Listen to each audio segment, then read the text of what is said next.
And good evening, Danvers and everyone. Welcome to Jim's Table Topics. This is November 2020 post-election edition. Okay, so election 2020. So again, and other scary stories. Yeah, we'll be doing a lot of funky things there, but at any rate, that's what we'll be talking about. And today's show is going to focus on the election, the votes, and that everyone has to play a part in the election, right? We've got the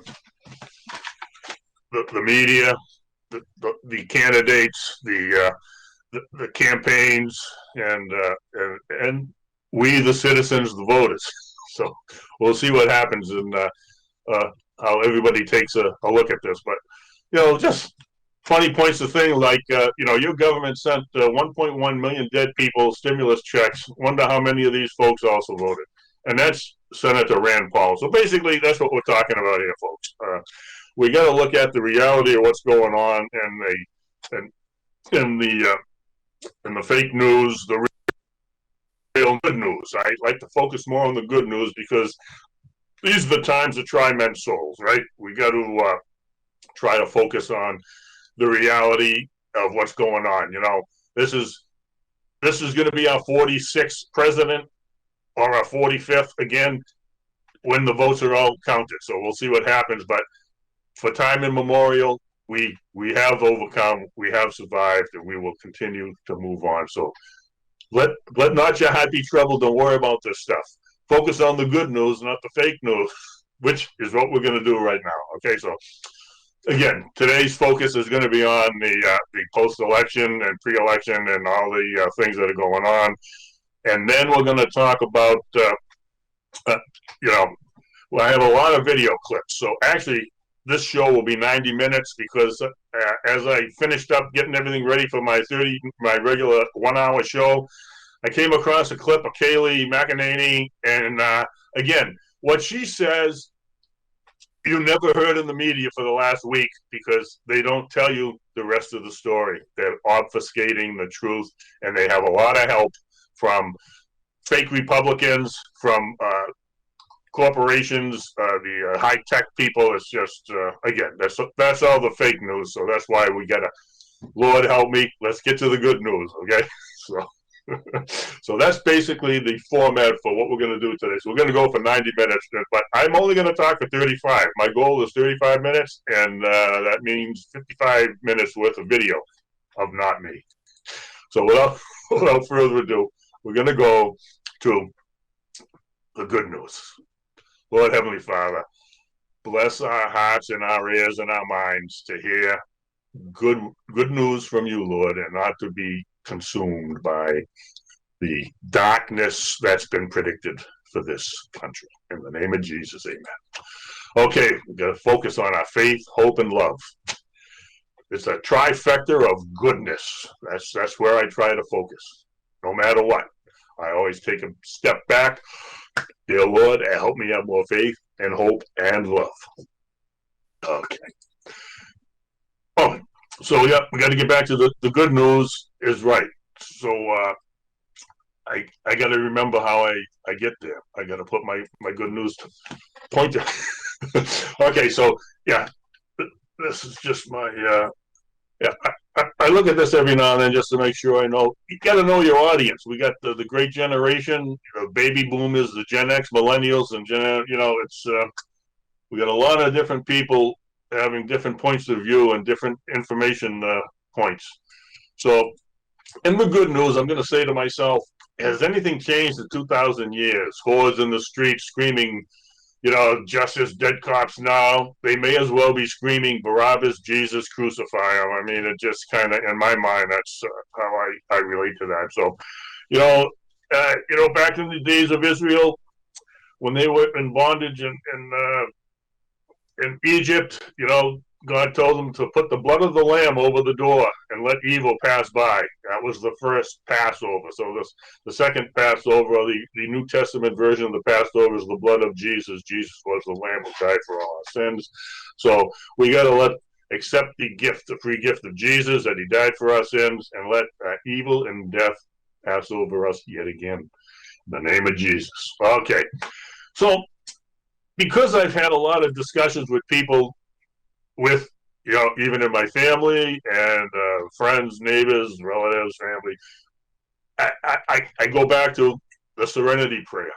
We only really focus on the first part of the serenity prayer, which is the serenity prayer. God grant me the serenity to accept the things I cannot change, the courage to change the things I can, and the wisdom to know the difference. Living one day at a time, enjoying one moment at a time, accepting hardships as the pathway to peace, taking, as he did, this sinful world as it is, not as I would have it, trusting that he will make all things right if I surrender to his will, so that I may be reasonably happy in this life and supremely happy with him forever and ever in the next. Amen. That's the full serenity prayer, just not the first three that we have the little cheap, bumper sticker. That's the rest of it is all about accepting, and it's kind of biblically based, which we will find out. So I did just kind of Google, what do you call it, serenity prayer, and I got all this excellent information, which I will share with you at this time. The serenity prayer is not part of the Bible. It is a prayer from the 20th century and attributed to Reinhold Niebuhr. However, much of the sentiment of this prayer is rooted in biblical themes. The request for serenity from God is a common theme in the scriptures. For example, Christ himself promises peace to his followers. Peace is what I leave with you, and it is my own peace that I give you. I do not give it as the world does. Do not be worried and upset. Do not be afraid. John 14:21. And the Apostle Paul, when writing to the church at Philippi, implies that the peace of God comes when we have given all our anxious thoughts to God in prayer. If nothing is, in nothing be anxious, but in everything by prayer and petition with thanksgiving, let your requests be made known to God, and the peace of God, which surpasses all understanding, will guard your hearts and your thoughts in Christ Jesus. That's Philippians 4:6-7. I've read this numerous times on the show because this is just one of my bestest favorites ever. Give it to Jesus. Give it to God. And don't try to, we got to be serene. We have to keep our mind in check. And the second request for courage, to change the things I can, there is a promise in Scripture from the writings of the prophet Isaiah. Don't be afraid, for I am with you. Don't be discouraged, for I am your God. I will strengthen you and will help you. I will hold you up with my victorious right hand, Isaiah 41:10. And I may add to that, there's a great one that kind of goes in line with this, is just be still. It's a psalm, be still and know that I am God. So we have to be still to let God do his work. In the letter to James, we are encouraged to ask God for his wisdom. He will give it generously. If any of you lacks wisdom, you should ask God, who gives generously to all without finding fault, and it will be given to you. James 1:5. What is God's wisdom? The following is how James defines it. And you may find it helpful to look at these attributes and consider if you have them or not when you ask the Lord for wisdom as you pray the serenity prayer. But the wisdom that is from above is first pure, then peaceful and gentle, reasonable, full of mercy and good fruits, without partiality, without hypocrisy. James 3:17. Again, I believe that's another one I've read on the show several times. I didn't know I was in the serenity prayer when I was doing that. But again, everyone has a distorted view of Jesus and what's going on with God, and especially the Jesus of the New Testament. They think he was a peace, love, flowers, and happiness kind of guy. But there were a few things that got him going, and one of them was the the misuse of the temple and the whole process of the religious processes of the day. And so, it was prophesied that the government would be on his shoulders, and Jesus did give it to the Pharisees and the Sadducees who were in charge. And it's called the seven woes in Matthew, chapter 23, 13 to 37. I'm running out of time, so I'm going to have to. But basically, there's seven woes. Woe to you, you teachers of the law, you Pharisees, you hypocrites. You shut the door of the kingdom of heaven in people's faces. You yourselves do not enter, nor will you be let in, those who are trying to. Woe to you, teachers of the law, you Pharisees, you hypocrites. You travel over land and sea to win a single convert, and when you have succeeded, you make them twice as much a child of hell as you are. Woe to you, blind guides. You say, if anyone swears by the temple, it means nothing, but anyone who swears by the gold of the temple is bound to the oath. That means that they were. Those are the money changers. Give me the gold. We don't really care about the spirituality. And we'll kind of go to the next woe. You teachers of the law, you Pharisees, you hypocrites, you give a tenth of your spices, mint, they'll come in, but you have neglected the more important matters of the law, justice, mercy, and faithfulness. You should have practiced the latter without neglecting the former. Woe to you, you teachers of the law, you Pharisees, you hypocrites. You clean the outside of the cup of the dish, but inside you are full of greed and self-indulgence. Blind Pharisee. First clean the inside, then work on the outside will also be clean. Woe to you, teachers of the law and Pharisees, you hypocrites. You are like whitewashed tombs, would look beautiful on the outside, but on the inside are full of bones of dead and everything unclean. In the same way, on the outside, you appear to people as righteous, but on the inside, you are full of hypocrisy and wickedness. Woe to you, you teachers of the law and Pharisees, you hypocrites.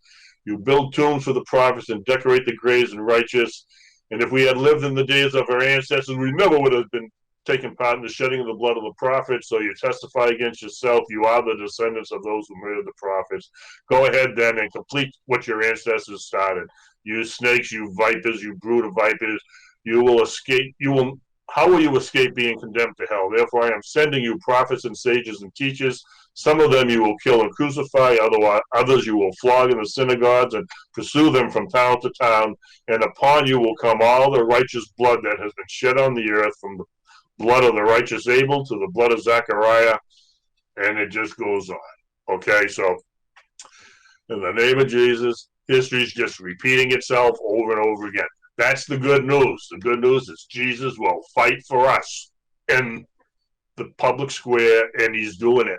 Okay, and so that's what he did 2,000 years ago, and we are living in days where we need the same protection. So we will now try to segue into the fake news, the gory news of the day. So without further ado, I just want to go into, we have a couple of videos here. Again, God have mercy on us and help us see the true light, not the fake light. You know, it's kind of hard to make decisions when we're held to a different standard. If we were all held to the same standard, it would be fair. But it's not fair. It's not balanced. As you will see when you listen to these tapes from Stein, Mark Stein, Tucker Carlson, and Steve Hilton. There's two videos back to back here. They're going to be about, I don't know how long, 14 minutes. I can't say it better than they can. So without further ado, we will go to the tape and see how the standards seem to be just a wee bit different. Okay, David, thanks. To the tape. Mark Stein is the best-selling author and really the best guest on TV, and joins us tonight. So here's yet another example, Mark, of them accusing you of what they're doing. Are they not aware that they're doing this?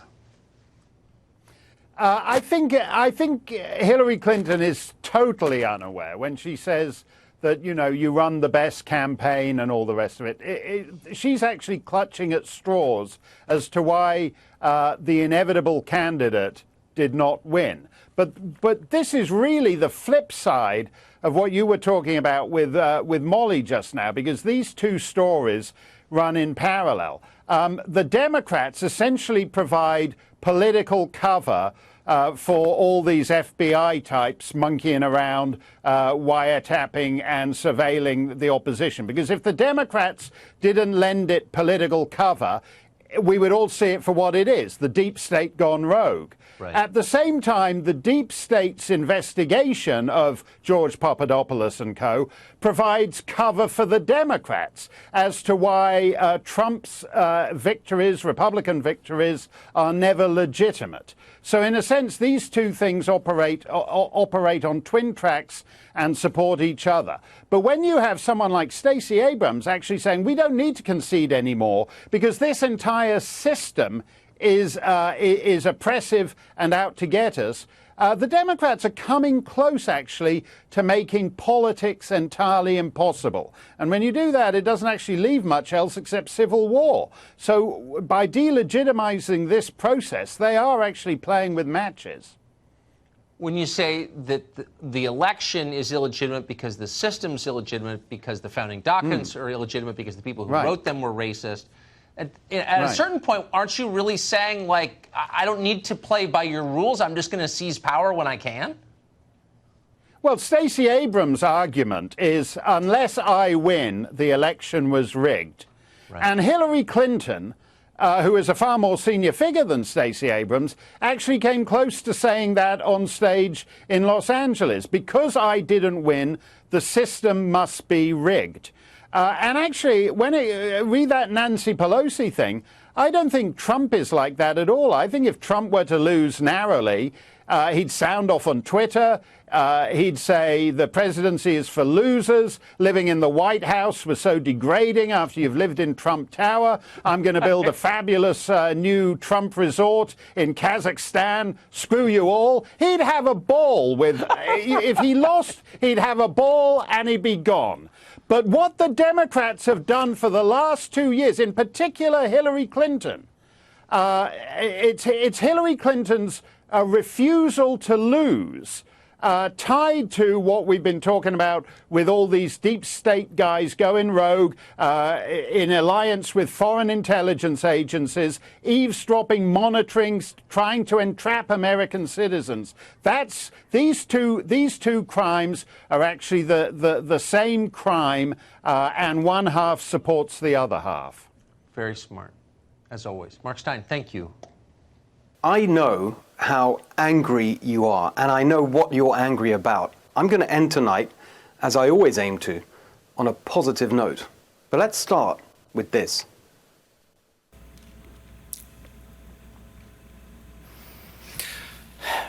What I didn't know is that it would hurt so much. I didn't expect this to break my heart. For him to cast a dark shadow on our most sacred right. What a total charlatan, casting a dark shadow over our most sacred right. You mean like this? Trump knows he's an illegitimate president. I don't see this president-elect as a legitimate president. I've created an illegitimacy clock. It's on my website.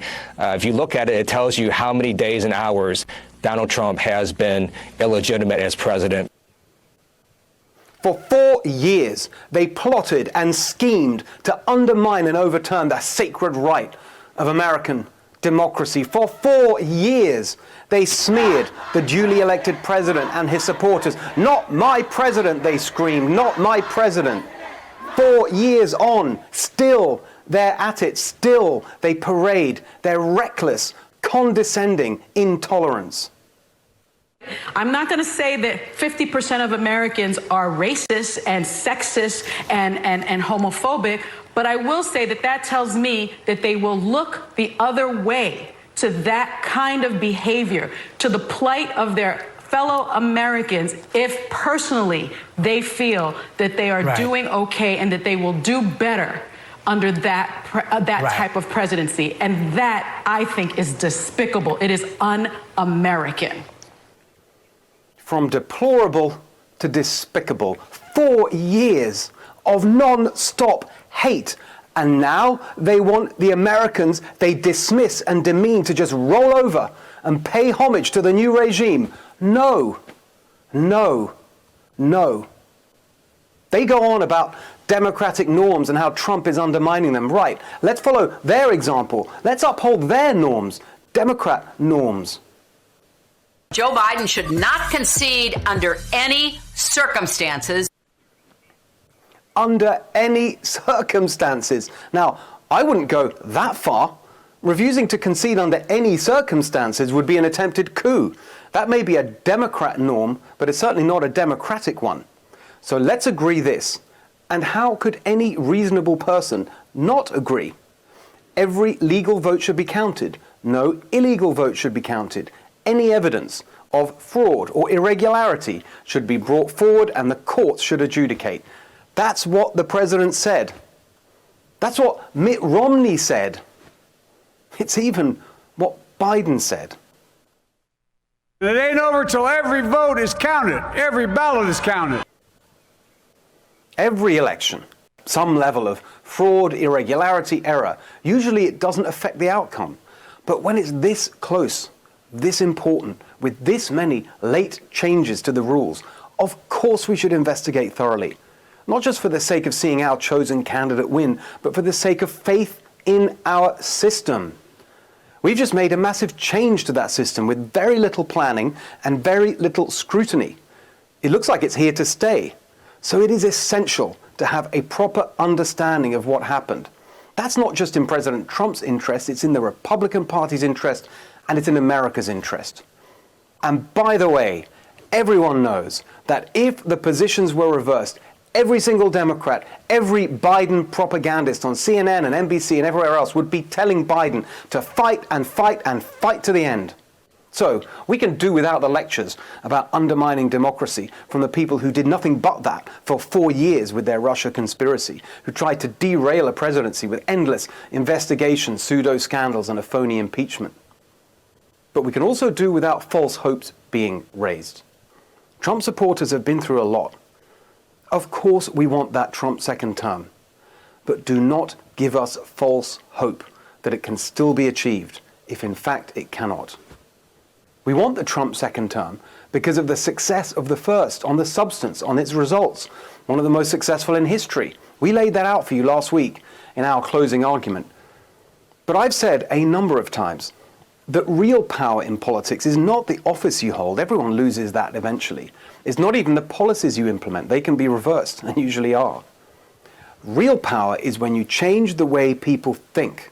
That lasts way beyond your time in office, way beyond your lifetime. Hardly any political leaders achieve that. In my lifetime, I can only think of 3. When I was growing up in the UK, Margaret Thatcher, who led the free market revolution. Here in America, Ronald Reagan, who defeated the Soviet Empire. And now we can add a third, Donald Trump. On issue after issue, China, manufacturing, the Middle East, open borders, endless war, Trump challenged and defeated a 50-year establishment consensus. The neocons defeated, the globalists defeated, their ideology gone, replaced by Donald Trump's new conservative populism. Yes, Trumpism. Pro-business on tax and regulation, pro-worker on trade and immigration. This is a towering achievement, recognized this week through gritted teeth by Trump's enemies right across the spectrum.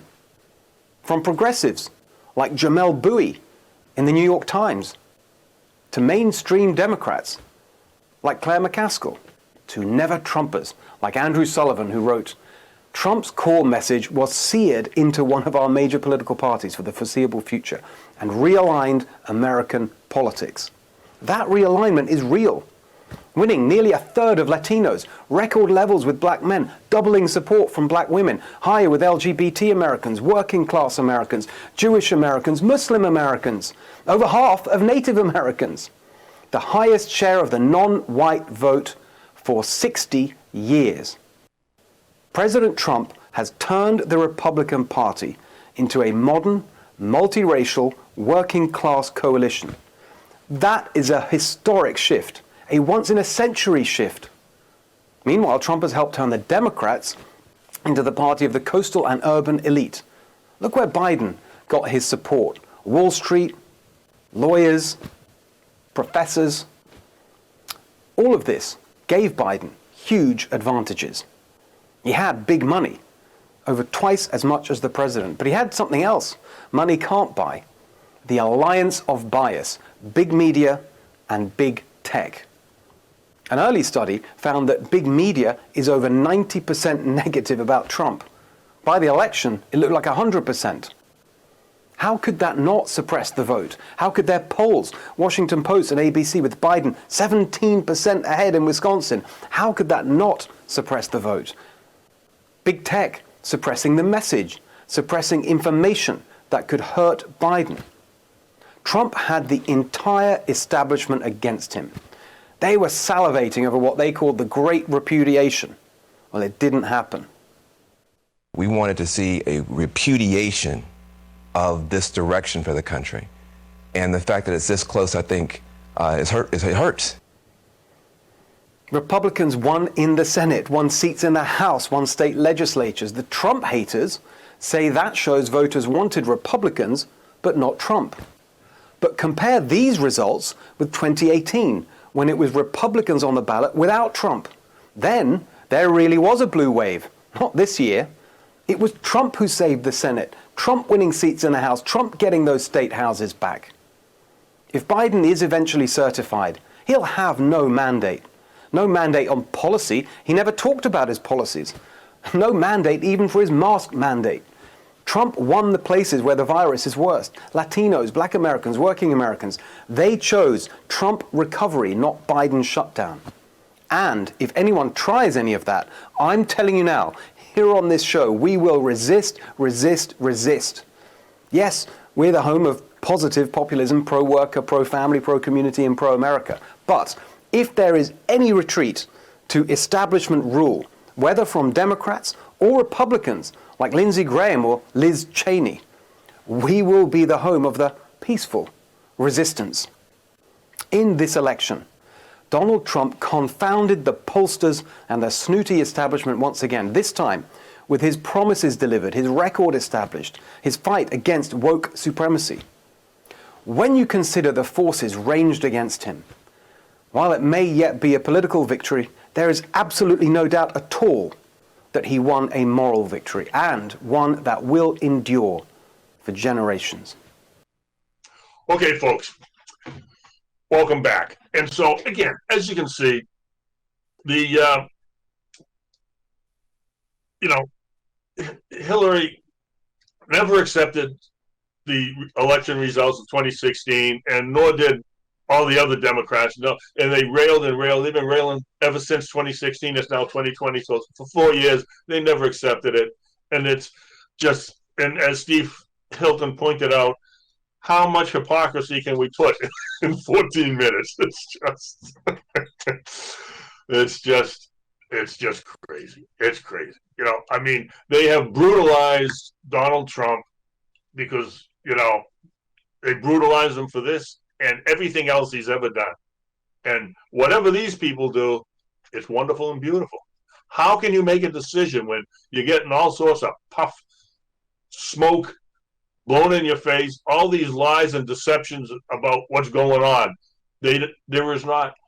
You have to realize that there's something wrong here when 98% of the news reports about President Trump are bad and evil, and 98%, if 99% of the stuff here, it's like all these people here have created miracles every time their foot hits the ground.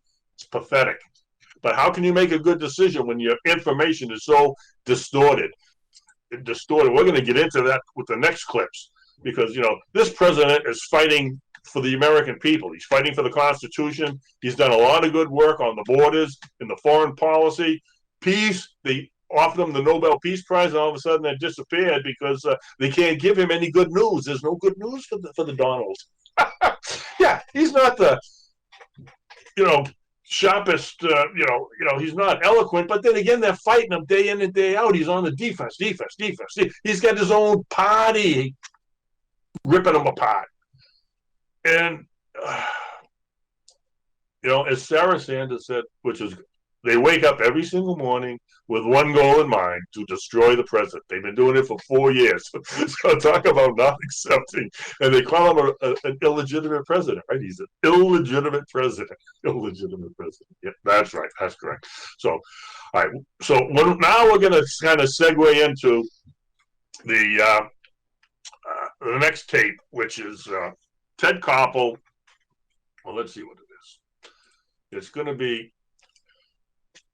Tucker, Ted Koppel, profanity-laden, edited the BLM. So, the press gives you all this stuff about how, how the media is and how everything is great and beautiful, and the press portrays, the peaceful riots where there's death, destruction, and hate, and so much anger is pathetic. And then anytime the Trump supporters get together, which they leave the place usually cleaner than it comes, they get brutalized, and demonized. Hey, there's a lawsuit coming up. It ought to be fun. I forget the guy's name. He's the kid who had the gun at one of the up in Minnesota somewhere. So Joe Biden actually used him in one of his clips, campaign ads, saying that he was a white supremacist, but he's not. He's not a white supremacist. So again, he's getting sued. So we'll see. Have you heard about that? Of course not, because it's not good for Joe.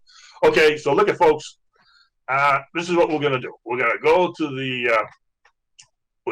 to Tucker, Koppel, and the BLM clip. So I hope David can edit out. There was a lot of F-bombs in there, but we're going to try to edit them all out. It's pretty bad, but this is what we voted for. Okay, so David, to the tape. Thank you. Former Nightline host Ted Koppel did something brave recently. He said something that was obviously true. During remarks to the Carnegie Endowment for International Peace, Koppel said the press has abandoned objectivity and is now pursuing a political vendetta. I'm terribly concerned that when you talk about the New York Times these days, when you talk about the Washington Post these days, we're not talking about the New York Times of 50 years ago. We are not talking about the Washington Post of 50 years ago. We're talking about organizations that I believe have, in fact, decided as organizations that Donald J. Trump is bad for the United States. Fox senior political analyst Britt Hume worked with Ted Koppel for many years and joins us tonight. Britt, I don't think of Ted Koppel as a conservative figure at all, but he just said something that I think many on the left will hate. Is it true, and why did he say it, do you think?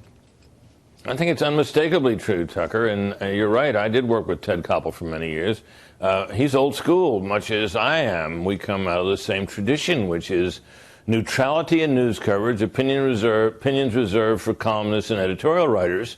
And in broadcast journalism, you have certain commentators and you have correspondents who cover the news. And those lines of separation have become increasingly blurred.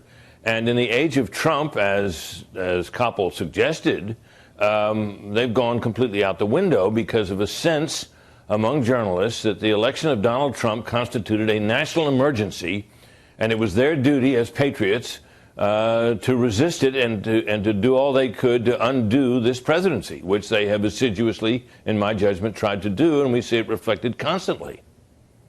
I suppose what I find so infuriating about it is how indirect and dishonest it is. I mean, opinion people are pretty straightforward about it. We are on this show. Rachel Maddow, I'm not mad at Rachel Maddow. She says exactly who she is. There's no misleading anybody about being an opinion person.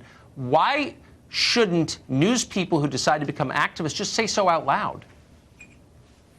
Well, I agree with that, but I think what happened here is that Watergate really is a factor here, because in that moment, which was the most exciting, the most extraordinary moment in modern journalistic history in the United States, these two young reporters that were seen as bringing down a president of the United States.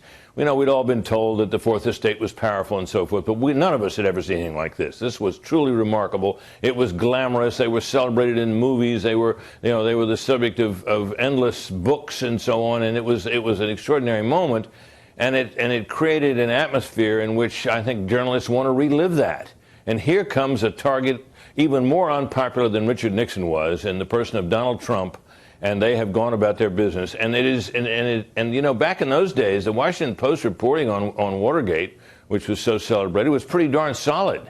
I know. But when Donald Trump gave his State of the Union address this year, the headline in the next day's Washington Post, banner headline said, "A discordant appeal for unity." Now, that is an opinion. You didn't used to see that in headlines in the news pages of any newspapers, let alone the Washington Post. As Ted Koppel said, things have changed, and they have, and not for the better, in my judgment. No, they're undermining their own currency, for sure. Brit Hume, thank you for that. It's great to see you. You bet. For all of you journalists, for all of you white liberals, for all of you white liberals who have been celebrating, getting drunk off your asses and Biden winning this election. You are all a bunch of fools. You are all a bunch of fools. Get it together. Get it together. Get it together. Together. And keep this in mind. You are using this plaza. As a tourist attraction. You are all acting. Like this is Disney World. This is not Disney World. You have all colonized this space for your own benefit. We will not have it here. We are not going anywhere. We are still going to be here. Protesting. Fighting. Advocating. For our black. Indigenous. Queer. Non-binary. People who have been killed by police. Thank you.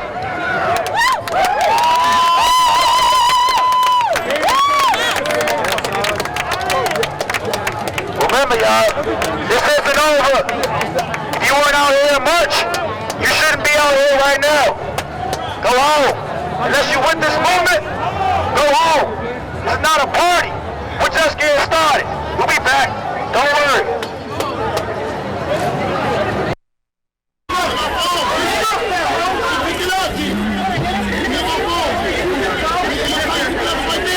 They don't know what it was.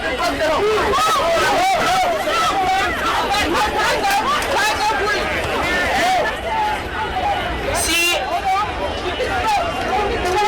Give space, please, guys. If you are not a part of this, please stay away.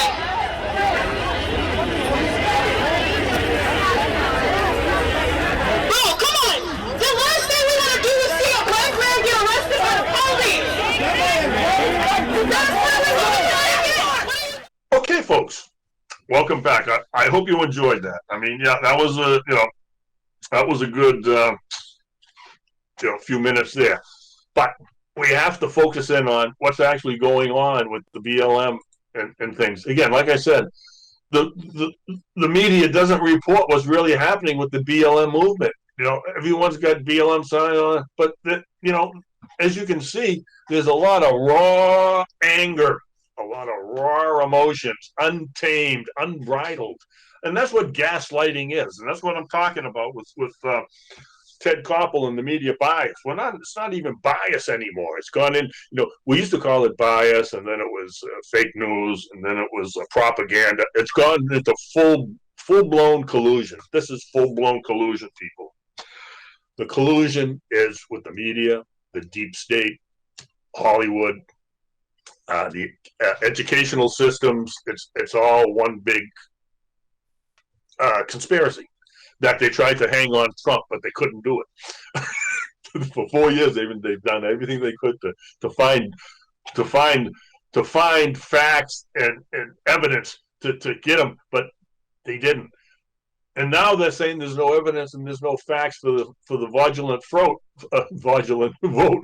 but it's all over the place. And you'll hear it in Kayleigh McEnany's 21-minute presentation on the lawsuits that are coming out and that they have been filed. And with the evidence and the whistleblowers and the evidence, it's overwhelming. Is it enough to overturn the evidence? It will be when you add up all the pieces, especially the part where the Dominion voting machines have been programmed. They have they're built so that they can literally, add votes to ballots. So again, if you put in the hack in the software and it can actually do that. So you don't even need people to do it anymore. It's all done by software now. So again, you have to look at what's going on and wonder, how does this stuff happen? Again, it happens because the media is lying, they're misrepresenting everything, and it's just sad. For 4 years they told you that the people who said that Trump was going to destroy America are the ones that are destroying America. Really, Donald Trump, if you go back and look at his record, eventually history will show that the American people were duped big time by the fake, lying news. Okay, now they're going to make lists of all the Trump supporters, just like the Pharisees. They track down all those prophets, and they're going to make sure that they don't get a job and their lives are miserable, and they're going to be shamed, publicly shamed. Shame them. Hi, my name is Jim, and I'm a Trump supporter. I'm a deplorable, pathetic person. And the media, they just keep on, propping up the lies, propping it up, anything. This is all good, and conservative is all bad. And they have help. Like I said, it's not just the press. It's one big collusion. It's one big conspiracy, because it is. The high-tech people, page restrictions, a violation. If they just shut it down, if they put out nothing about the Biden episodes before the election. If that was the tables were turning, that was Donald Trump and his son, that would have been 24 hours a day, 7 days a week. Bad, very, very, very bad. But when it comes to Biden and Hunter Biden, beautiful. There's not enough evidence. No, we can't report that. No, we can't report that. It's pathetic. Okay, so now I'm going to try to go into, what I'm talking about is they don't tell you what the issues are. For almost a year over in Paris, since Donald Trump got us out of the Paris Accord, Paris was on fire, pretty much literally. The yellow jackets, the French people were outraged that they signed all these, Green Deal, climate accord things that just jacked up the prices of everything, food, gas, everything gone up. The prices of gas was through the roof. In fact, so that's, how can we make good decisions when we don't have the information? So let's go over when, I think Joe Biden said, so if you look at just the issues and the campaign promises and what the issues are, when we go to the Paris Accord, which apparently Joe Biden is going to sign right away, our gas prices will go right up, like they were right there, right? In the Obama-Biden era, remember that? They were $5 a gallon, and today it's $1.99. But don't worry, people, because we still have to wait to see who gets in. So, again, I just want to say that we're going to go to the tape. David, let's go to the Paris protests tape. Okay, thank you. We'll be right back. Okay, news now. France, that's witnessing its worst protests in a decade over rising fuel prices. More than 400 protesters have been arrested and over 100 injured, including 23 policemen. Angry protesters were seen clashing with the police, and they even set buildings and cars on fire. In fact, some of them even smashed windows of cars, looted stores, and tagged the historic Arc de Triomphe monument with spray paint. As a result, metro system and departmental stores have all been shut down. The French President Emmanuel Macron has been booed by the crowd in Paris. as he was seen meeting with the cops and firefighters following Saturday's violent protests. In fact, the president surveyed the damage that was caused and even held an emergency security meet. The government, meanwhile, has not ruled out imposing a state of emergency to combat the violent protests. The officials met the representatives of the quote-unquote yellow vests but failed to convince them. Nearly 3 lakh people, in fact, participated in nationwide protests, which began on the 17th of November against the government's recent order of the spike in fuel prices, high cost of living, inequality, and poor standards of living as well.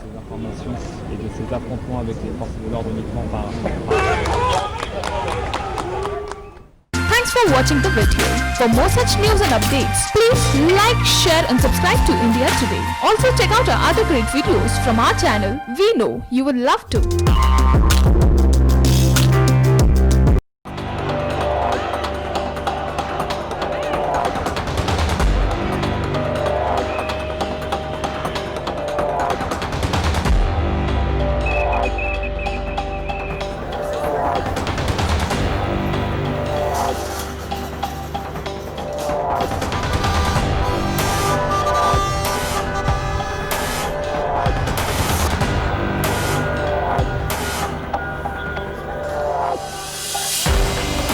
Solidaire de du mouvement et oui je travaille. Je suis infirmière libérale et j'en ai marre d'être taxée et on est sacrément taxé.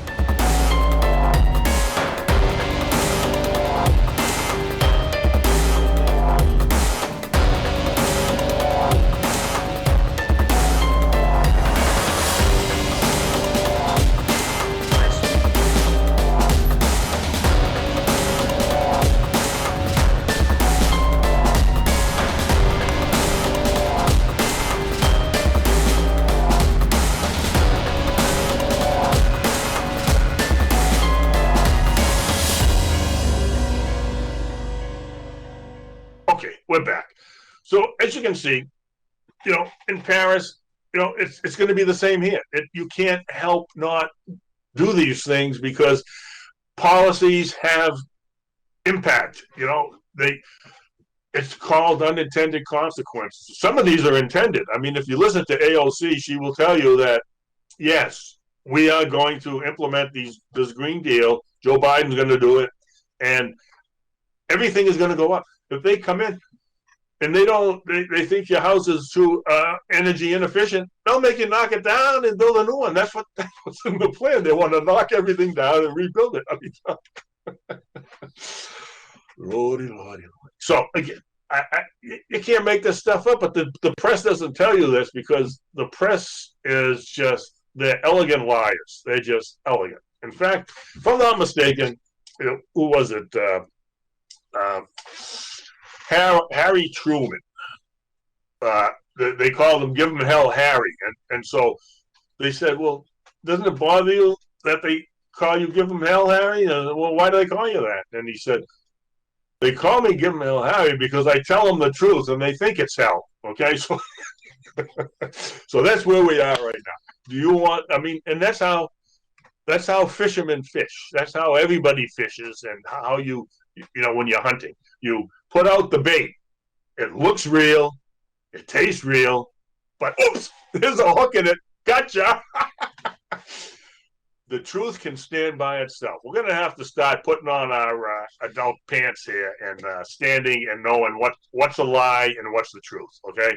I can't help you there. You're going to have to find it for yourself. And I'll tell you right now, if you like your doctor, you can keep your doctor. Yeah, how did that work out, huh? Oh, your payments are going to go down. Yeah. Everyone that I talked to when that happened, it went up 1,000, 15, 2,000. Beautiful, though. But it's beautiful, and they're fighting to bring it back. They want to bring it back. And Donald is working on, and the Republicans do have the, pre-existing condition clauses and all this stuff, but the press just lies. They can't help themselves in lying. And the next thing that they want to do is just get rid of the electoral college, because it's very hard to cheat, as you can see. It's very hard to get all the ballots, in the battleground states. So if if you forget about the electoral college, just go by the popular vote, then California, Texas, Florida, New York, and Illinois will pretty much rule the roost. Whatever they say goes. And 1, 2, 3, 4, 5, 6, 7. So out of those, so the rest of you 43 states, it don't matter what you do because they're going to carry the day. They got it right there. So that shows you the power of your vote if we lose the electoral, and they're pushing for it. They're pushing for it, and they're pushing for it. So again, the mainstream media, they're lying to you people. Sorry, can't help you. I'm on the list, so I won't be around much longer.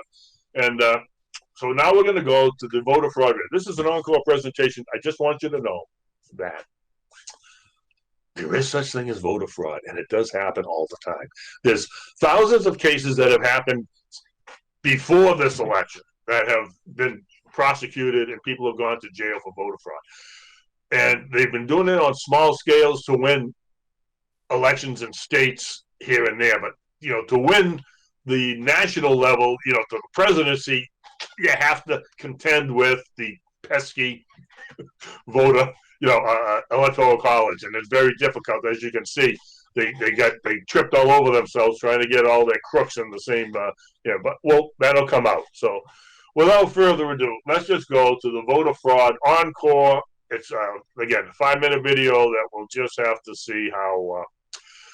Just remind you what's really happening here. So, okay, David, to the tape. Thanks.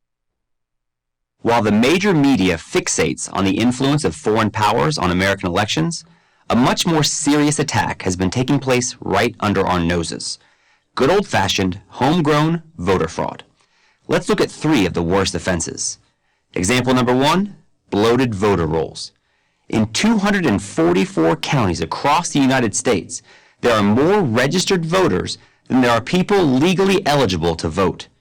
29 states have counties with more registered voters than legal residents, and 8 states have more registered voters than actual voting age people. When the Supreme Court upheld Ohio's efforts to clean up its own voter rolls in 2018, the majority opinion cited Pew Center statistics.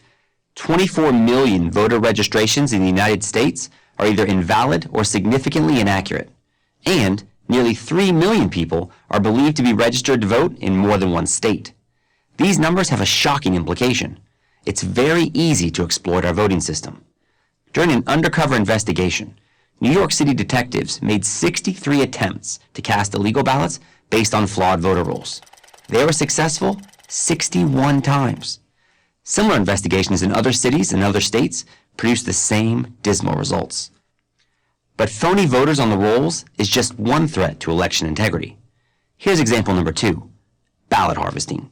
In 2016, the state of California, one of the states with more registered voters than citizens, became the first state to legalize the practice of ballot solicitation. That is, the collection and delivery of ballots by third parties. With no trace of irony, this is called ballot harvesting. It works like this. In California, organizations with a clear political agenda are legally permitted to go to a location, say a nursing home or a church, and collect, literally harvest, ballots. The third party then transports these ballots to a polling place or an election office. This raises an obvious question. Once this third party collects the ballots, what's to stop them from changing them? Or from just throwing out the ones they don't like? A guilty conscience? How do we know ballot harvesters from Democratic organizations aren't destroying Republican ballots? Or Republican harvesters aren't destroying Democratic ballots? We don't. We have no way of knowing. Let's look at one specific example. On election night in 2018, California's Central Valley Republican Congressman David Valadao held a 5,000 vote lead over his challenger, Democrat T.J. Cox. The margin was wide enough that the networks even called the race for Valadao the Republican incumbent. But wait, there were late ballots still to be delivered by the third-party vote harvesters. When those votes came in, they broke so overwhelmingly for Cox, in a historically conservative district no less, that Valadao's 5,000 vote victory became an 862 vote loss. Maybe that was just a coincidence, or maybe not. In the first major election after ballot harvesting was allowed in California, Democrats won every single congressional seat in Orange County, which had been a Republican stronghold for decades. A year earlier, no sober person would have thought that possible. Voter corruption example number 3, voting by non-citizens. Should you have to be a citizen to vote? Silly question, right? It was once, not anymore. According to a recent poll, more than half of Democrats, 53%, support granting illegal immigrants the right to vote. Forget the legal ones. Democratic National Chair Tom Perez, before working for the Obama administration, worked for a group called Casa de Maryland, which has been a longtime advocate for expanding non-citizen voting rights. Yes, it's true that federal law prohibits non-citizens from voting in federal elections, but 11 states, all run by Democrats, currently allow non-citizen voting of some kind. Cities such as Chicago and San Francisco, for example, allow non-citizens to vote in certain citywide elections. Why? Because for progressives, demography is destiny, and many see illegal immigrants as future voters. So there you have it, 3 different ways to tamper with the vote. Bloated voter rolls, ballot harvesting, voting by non-citizens. These are just 3 ways in which the left creates a clear advantage for itself on Election Day. The major media will tell you that corrupt voting practices either don't exist or are so minor they don't matter. But to believe that, you have to believe 2 things. That voter registration rolls are accurate and secure from fraudulent registrations, and that no one is trying to manipulate the results for political purposes. Those are 2 very big leaps. Maybe you want to make those leaps because you like the results they produce. But if you care about free and fair elections, no matter which party you belong to, you need to pay attention. Or pretty soon, free and fair elections will be a quaint relic of the past. No foreign government can undermine our democracy, but Americans can. And some do. I'm Eric Eggers, investigative reporter for the Government Accountability Institute for Prager University. This video was made possible through a generous donation from Bob and Ruth Reingold. Thank you for watching this video. To keep PragerU videos free, please consider making a tax-deductible donation. Okay, welcome back. So again, I can't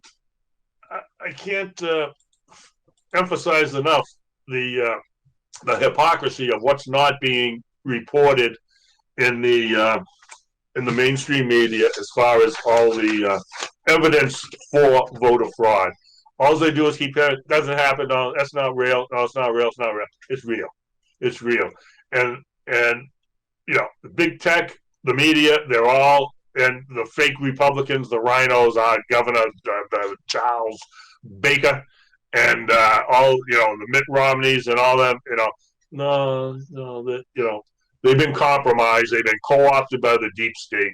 That's it. So the deep state is ruling the rules. If you don't know what the deep state is, well, you better find out. Unless you're part of it, then you're coming after me. Right. Okay, people. It's like Santa Claus. He's making a list. He's checking it twice. Find out who's naughty or nice. Okay, so look at. I can't sum it up anymore. You know, when the media and every institution and every outlet, they've even co-opted Fox News, is pathetic. They've taken the bait. They've swallowed. They drank the Kool-Aid. They're now not fair. They're not balanced. They're fake. There's a few. There's a few. What do you call them? Host shows and commentators on it, but the rest of them, hook, line, and sinker. Bye-bye. Gone. It's gone over the deep state deep end. they bit the bait. They got the hook. They got them. Okay, so what we're going to do, so that's why I'm going to go to the Kayleigh McEnany tape, which has the couple of lawyers there who filed all these lawsuits about the voter fraud that we just learned about. You know, the 3 types of voter fraud: the registered rolls. The registered rolls. They got dead people. Thousands of dead people have voted already, documented. Tens of thousands, if not 100,000, dead people voted, and they got their checks too, right? Yes, and let's see what else. The bloated voter rolls, dead, moved, gone, not there anymore, but they still send out the ballots. And then I forget what they are, but there's 3 points, boom, boom, boom, and they're all there in that video. And Kayleigh and the lawyers will highlight that for us. in the next video. And again, I hate to have to focus on all this bad news, but I only got 90 minutes against the 24 hours a day, 7 days a week of the opposite of what I'm saying. The opposite of what I'm saying. But there's always a remnant, folks. There's always a remnant, and those are the ones who, will try to right the wrong. Is there voter fraud ahead? Yeah. I mean, even, entering Plymouth, Massachusetts, there was a whole issue about that down there. But did you hear anything about it? Nah, because it doesn't exist.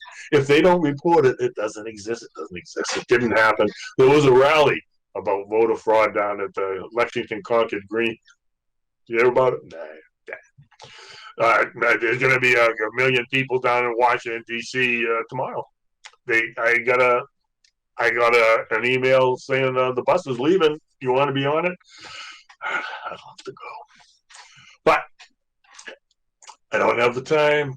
But then again, at some point in time, we may have to, make the time. Got to make the time to right the wrongs, as they say. So I do my part. I know what I can do. Everyone does a little part. All right, so we're winding up here. We're going to get to the Kayleigh McEnany tapes and what you're not hearing. So you're not hearing this stuff. This is the stuff you're not hearing. I don't know how I can hear it, because who's going to hear it? I mean, they block it out. They block it out. They block everything out. And we're trying to get our free speech out. The high tech is blocked. They blocked everything.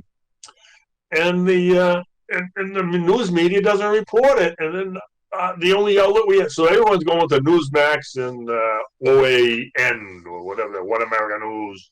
But at any rate, the internet has been compromised because they block everything with their algorithms. You can't find stuff you're looking for. They only post positive things to the narrative of the day and negative things against the Trumper. The Trump is the worst person on the planet. But again, when history records all the actual facts and details of what actually happened, you'll find out that he was the best. Just like Ronald Reagan. They brutalized him and brutalized him and brutalized him. Personal destructions. The politics of personal destruction. That's all they know. That's all they can do. All right, folks. David, let's go to the Kayleigh McEnany tape. We'll be right back. Folks, welcome everyone here to News Now from Fox. Taking out to Washington, D.C. We got Kayleigh McEnany speaking right now on President Trump's legal campaign right now.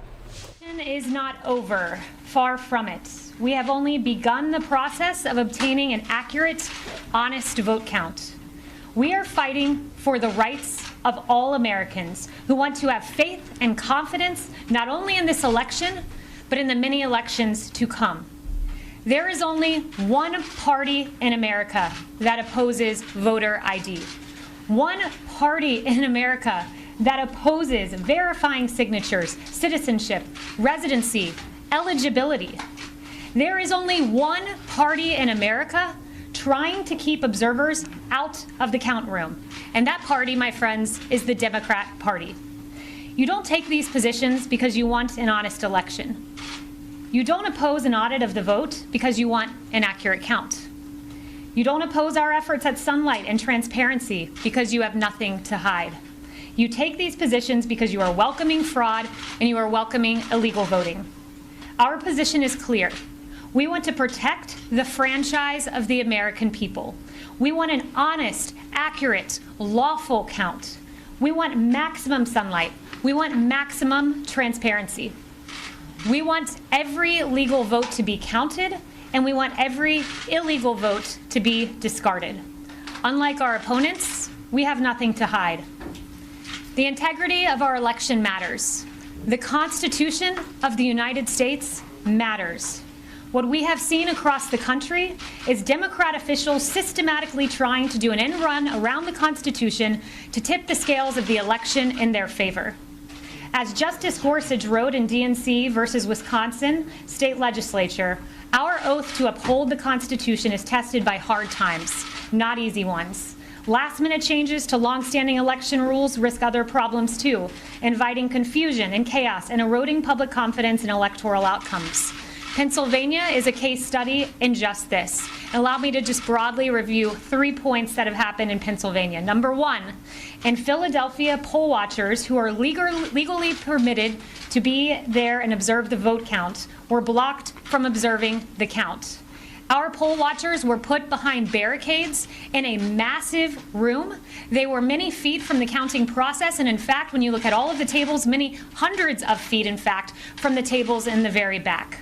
They were completely in the dark, completely unable to oversee the vote count, as was their legal right. An observer on the scene described it this way. Imagine being on a football field. You're on the 10-yard line and expected to make a call in the end zone on the other side of the field. It is unacceptable. An intermediary court ruled on the side of the campaign, on the side of transparency and allowing the poll watchers to observe the count. But what did the Democrat Pennsylvania Supreme Court do? They issued an administrative stay, effectively pushing back our poll watchers and denying them the access they deserve to sit and watch the count. Ask yourself this: what are Pennsylvania Democrats hiding? Why can't poll watchers simply observe the count? Second, Article 1, Section 4 of the United States Constitution clearly states this: the time, place, and manner of holding elections for senators and representatives shall be prescribed in each state by the legislature thereof. That's right, the state legislature is constitutionally the one making the decision.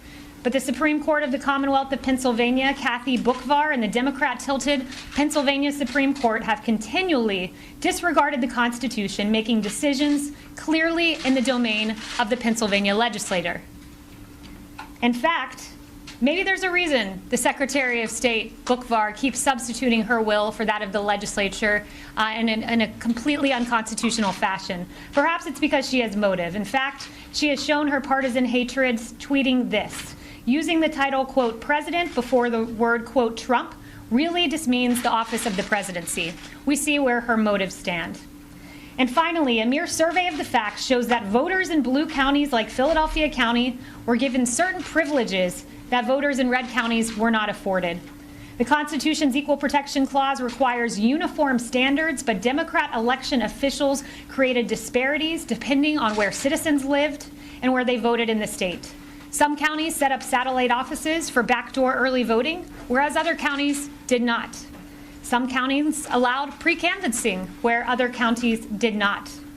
Voters in some counties were allowed to cure their ballots, whereas voters in other counties were not. What Pennsylvania has done is provide a case study into how to tip the scales of an election to functionally favor the Democrat Party. This has gone on nationwide.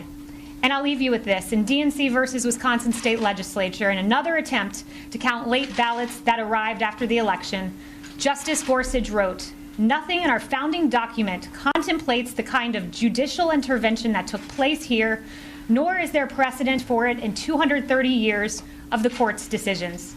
He went on to say, "No one doubts that conducting a national election amid a pandemic poses serious challenges. But none of that means individual judges may improvise with their own election rules in place of those the people's representatives have adopted." They have taken a global pandemic and turned it into a nationwide electoral epidemic. They have taken, based on what they call a natural disaster, they have used that and turned this into a national disaster. And with that, I'll turn it over to Matt Morgan, General Counsel for the campaign.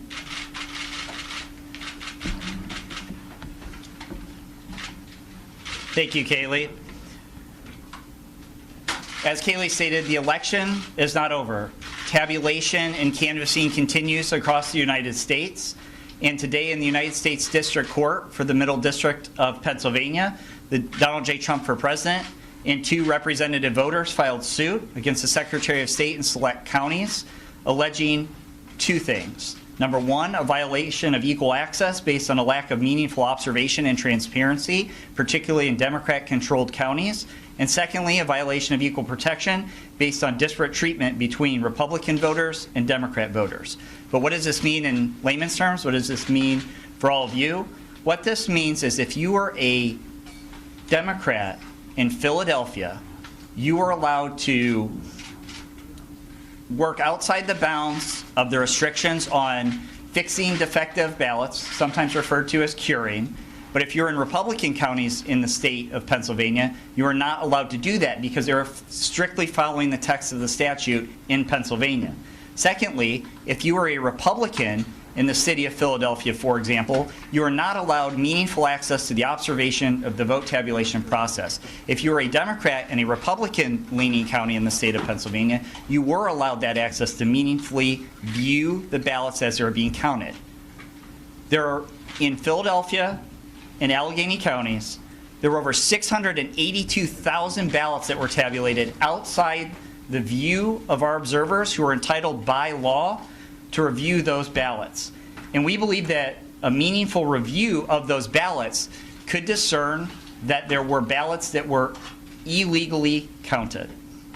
Our relief that we're seeking at this point is to enjoin the Secretary of State from hurrying to certify the results before they were completely tabulated or canvassed so that we can obtain that meaningful review and discern within those 682,000 ballots at least, and there may be more throughout the state, whether or not there is disparate treatment for Republican voters and Democrat voters in the states, and whether Democrat voters were disproportionately allowed to cure or fix their ballots in some locations in the state and not others. And for example, even at a minute level here today, we are very close to the automatic recount statute in Pennsylvania, and this lawsuit itself could change that or swing that small discrepancy. So this is the relief we're seeking at this time, but I would also urge the press and those out there that this is step one of a process. We are within our rights to look into these irregularities. We were in our rights to observe the votes as they are being tabulated. We will observe those, and we believe that this lawsuit takes us one step closer to closing the gap in the vote differential in Pennsylvania.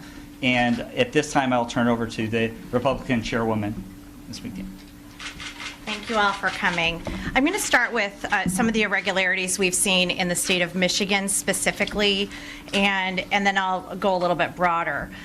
But Michigan is my home state, and in the county, Wayne County, Republican poll watchers were denied their legal right to monitor the election and purposely kept in the dark. Both literally and figuratively, poll watchers or election workers blocked windows and padlocked doors. Obviously, that's not going to instill confidence. There are thousands of reports of poll watchers being intimidated and unable to do their job. And as of 4 p.m. this afternoon, 131 affidavits have been completed just in Michigan, with over 2,800 incident reports that have been submitted to us since Election Day. 2 new lawsuits were filed today by people who were working in Detroit, and a whistleblower who has gotten their information. We have gotten their information to the Eastern District Court of Michigan. As you guys can understand, with 2,800 incident reports, this is a lot to track down. It means we're interviewing these people, we're getting their statements, and we're turning them into affidavits. But that takes a lot of time and effort. And as Matt has mentioned, there's a canvass process and a certification for a reason. But I will just tell you the distress that I'm hearing in my state from people who were at TCF and the way they were treated is deeply alarming. I hope you go and look at this. I hope you look at these affidavits, and I hope you hear from the people that were there who feel like they were denied transparency and saw wrongdoing in Detroit. We should all be alarmed by this, no matter where you are on the political spectrum. In addition to that, we've heard hundreds of instances of election workers who were verbally accosted. They verbally accosted our poll watchers and refusals to let them challenge questionable ballots. Election workers were wearing Biden t-shirts and applauding when our poll watchers were kicked out. Imagine volunteering and going and spending your night because you care so much about the integrity of the election, and then to be kicked out and to be cheered as you are leaving. This does not instill confidence in our democracy, and these are good people. I know most of these people. Of the few ballots that Democrat election workers did allow us to challenge, our observers say those ballots were then moved back into the regular pile after our poll watchers were intimidated and pushed from the process. There is a canvass for a reason. There is a certification process for a reason. And unlike Election Day, we need these processes to be transparent. Already in Detroit, we are hearing incidents, and we will have affidavits to this effect, of people not being able to meaningfully canvass and discrepancies that we're seeing in Detroit specifically.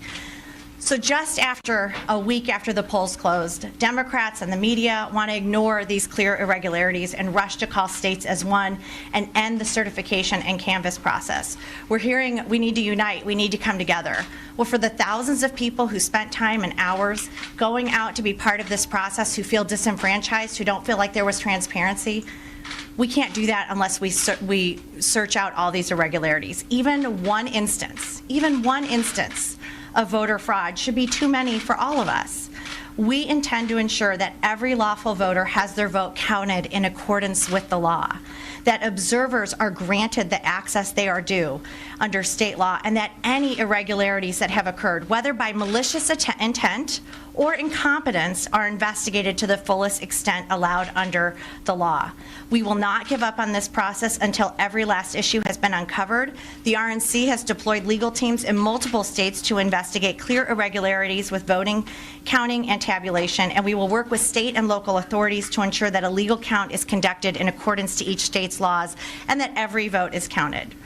If the shoe were on the other foot, if it were this close the other way, if President Trump was in the lead in all these states and the media would be screaming, this isn't over, the race isn't over, we need more time to count and make sure it's right. But because it's Biden and a very slight lead, the media demands the race is over and there's nothing to see here.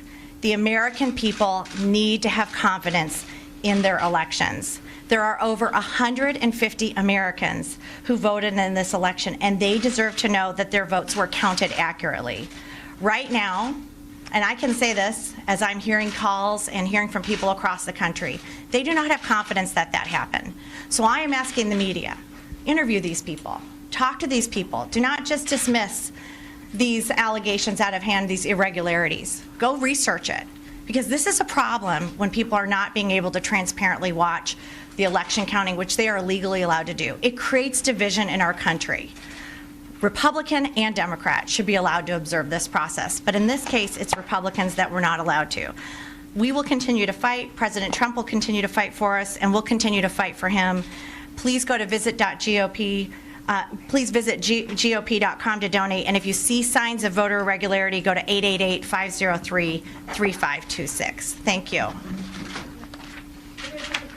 We'll take a few questions. Yep. Sounds like, do you know that fraudulent votes were actually cast, or are you simply saying we don't know because we couldn't see it? Look, what we are asking for here is patience. Ronna just mentioned to you the more than, I believe it was 130 affidavits in Michigan alone. We're aware of all the reports of thousands of votes in Nevada that were cast by those who are not eligible. We're hearing these reports. We're seeing them come in. We are vetting them.